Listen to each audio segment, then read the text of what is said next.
वीर एक विशेष मंत्र और अनुष्ठान की विधि बताता है, लेकिन साथ ही चेतावनी देता है कि इस बार यह अनुष्ठान किसी की जान भी ले सकता है। आकाश, रिया और वीर अनुष्ठान की तैयारी में जुट जाते हैं। वे गांव के पुराने मंदिर में जाते हैं, जहां वह प्राचीन वेदी स्थित है। वीर सभी को सावधान करता है कि जैसे ही अनुष्ठान शुरू होगा, आत्मा अपनी पूरी शक्ति से उन पर हमला करेगी। जैसे ही वीर मंत्र पढ़ना शुरू करता है, हवा में एक डरावनी ऊर्जा महसूस होने लगती है। मंदिर के अंदर का माहौल अचानक ठंडा हो जाता है और अंधेरे में एक परछाई दिखाई देती है। आत्मा वीर को रोकने की कोशिश करती है। उसकी उपस्थिति और अधिक ताकतवर हो जाती है। वह अपनी भयानक आवाज में चिल्लाती है, तुम लोग मुझे फिर से कैद करने का प्रयास कर रहे हो, लेकिन इस बार मैं तुम्हें खत्म कर दूंगी। आकाश और रिया का शरीर कांपने लगता है, लेकिन वीर उन्हें कहता है कि वे मंत्र का जाप करना जारी रखें और खुद को आत्मा के प्रभाव से बचाने का प्रयास करें। आत्मा का प्रकोप बढ़ता जाता है। वीर को महसूस होता है कि अनुष्ठान सफल होने के लिए उसे अपनी ऊर्जा का बलिदान देना होगा। वीर अपनी आत्मा की शक्ति को अनुष्ठान में समर्पित करने का निर्णय लेता है। उसका बलिदान आत्मा को कमजोर कर देता है और वह धीरे धीरे अंधेरे में विलीन होने लगती है। वीर का चेहरा शांत हो जाता है और वह आकाश और रिया से कहता है, अब यह श्राप समाप्त हो गया है। वीर के बलिदान के बाद आत्मा और श्राप हमेशा के लिए समाप्त हो जाते हैं। गांव के लोग राहत की सांस लेते हैं और आकाश और रिया को भी मन की शांति मिलती है। आकाश और रिया वीर के बलिदान को याद करते हुए जीवन में आगे बढ़ने का संकल्प लेते हैं, ये जानते हुए कि अब उनके जीवन में कोई अंधकारमय शक्ति नहीं रहेगी। गांव में वीर के बलिदान और श्राप से मुक्ति के बाद एक बार फिर से शांति लौट आई है। आकाश और रिया अपने जीवन को नए सिरे से शुरू करने के लिए पूरी तरह तैयार हैं। उनके घर में अब सुकून और खुशियों का माहौल है। लेकिन कुछ रातों बाद रिया को फिर से अजीब सपने आने लगते हैं।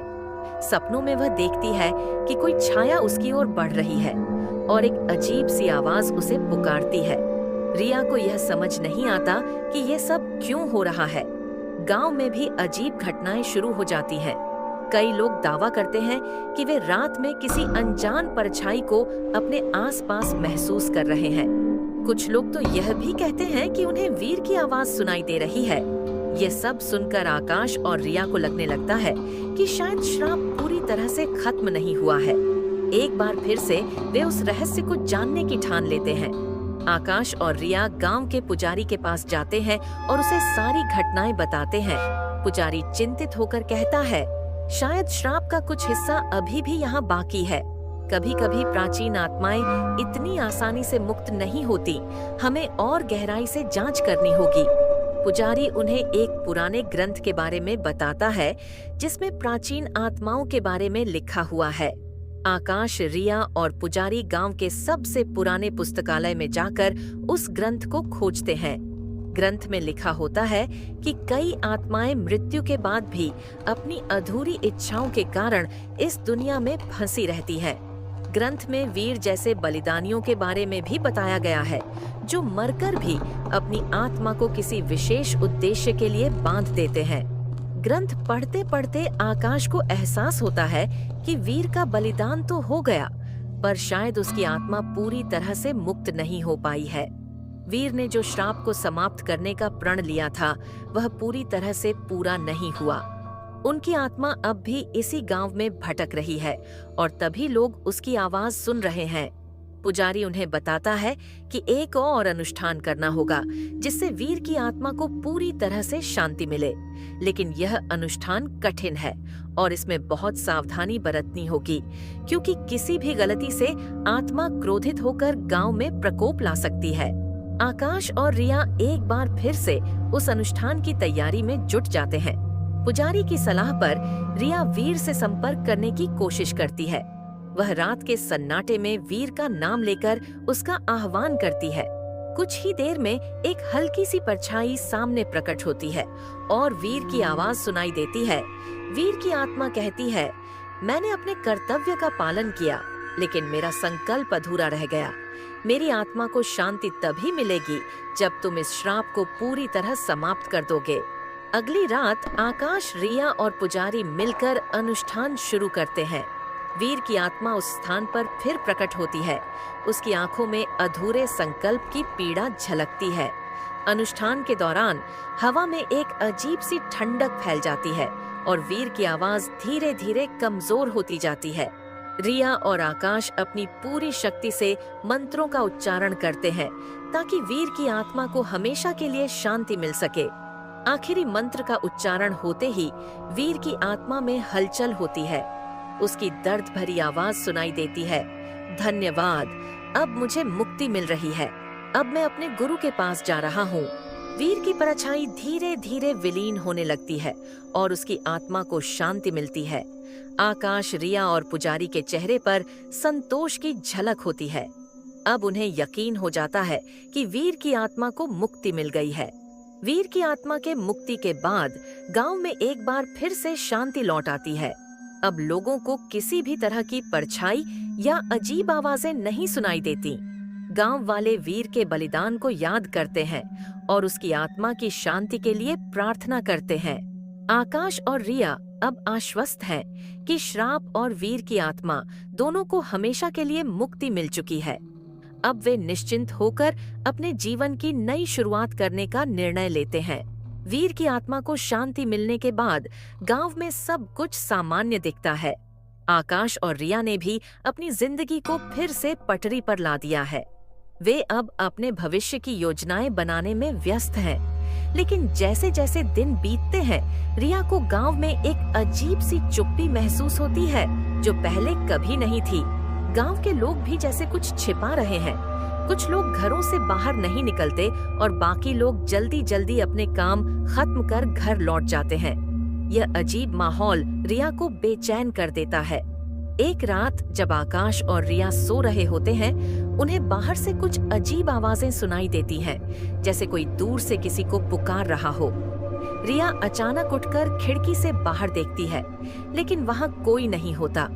वह आकाश को जगाती है और दोनों उन आवाजों की दिशा में बाहर निकलते हैं। गांव की गलियां उस समय सुनसान होती हैं, लेकिन एक घर की खिड़की से हल्की सी रोशनी दिखाई देती है। आकाश और रिया उस रोशनी की ओर बढ़ते हैं। जैसे ही वे घर के पास पहुंचते हैं, उन्हें अंदर से कुछ लोगों की फुसफुसाहट सुनाई देती है। रिया सुनने की कोशिश करती है तो उन्हें उन लोगों की बातचीत का एक अंश सुनाई देता है, जिसमें वे पुराने मंदिर के बारे में कुछ जिक्र कर रहे होते हैं। इससे रिया को संदेह होता है कि शायद वीर की आत्मा से जुड़ी कुछ और बातें बाकी हैं, जिनका लोगों को पता है पर वे छिपा रहे हैं। अगले दिन रिया और आकाश गांव के बुजुर्ग से मिलने जाते हैं, जो गांव के इतिहास के बारे में सबसे अधिक जानते हैं। बुजुर्ग उन्हें बताते हैं कि पुराने मंदिर के पास एक गुप्त स्थान है जो प्राचीन रहस्यों को समेटे हुए है। बुजुर्ग कहते हैं, कहा जाता है कि इस मंदिर के नीचे एक तहखाना है जहां प्राचीन तांत्रिक विद्या और आत्माओं को बांधने के अनुष्ठान होते थे। कई साल पहले कुछ तांत्रिकों ने वहां बलिदान दिए थे और उनकी आत्माएं अभी भी वहीं कैद हो सकती हैं। बुजुर्ग की बातें सुनकर आकाश और रिया उस पुराने मंदिर के तहखाने की ओर जाने का फैसला करते हैं। वे रात के समय चुपचाप मंदिर पहुंचते हैं और एक गुप्त दरवाजा ढूंढने लगते हैं। काफी देर बाद उन्हें एक पत्थर का दरवाजा दिखाई देता है जो शायद तहखाने की ओर जाता है। वे दरवाजा खोलते हैं और सीढ़ियों से नीचे उतरते हैं। नीचे एक विशाल कमरा होता है जिसमें पुरानी किताबें, तांत्रिक चिन्ह और एक बड़े यज्ञ वेदी होती है। कमरे में उन्हें एक पुरानी किताब मिलती है जिसमें तांत्रिक अनुष्ठानों के बारे में जानकारी होती है। किताब में यह भी लिखा होता है कि यहाँ आत्माओं को बांधने का अनुष्ठान किया गया था, लेकिन कुछ आत्माएं इतनी शक्तिशाली थीं कि वे पूरी तरह से बांध नहीं पाईं और उनकी शक्ति अभी भी उस जगह पर है। आकाश और रिया को यह समझ नहीं आता कि वीर की आत्मा को मुक्ति मिलने के बाद भी ऐसी शक्ति क्यों बाकी रह गई है। जैसे ही वे किताब को पढ़ते हैं, उन्हें तहखाने में अजीब सी फुसफुसाहट और सरसराहट सुनाई देने लगती है। हवा में एक डरावनी ठंडक छा जाती है और उनके चारों ओर छायाएं उभरने लगती हैं।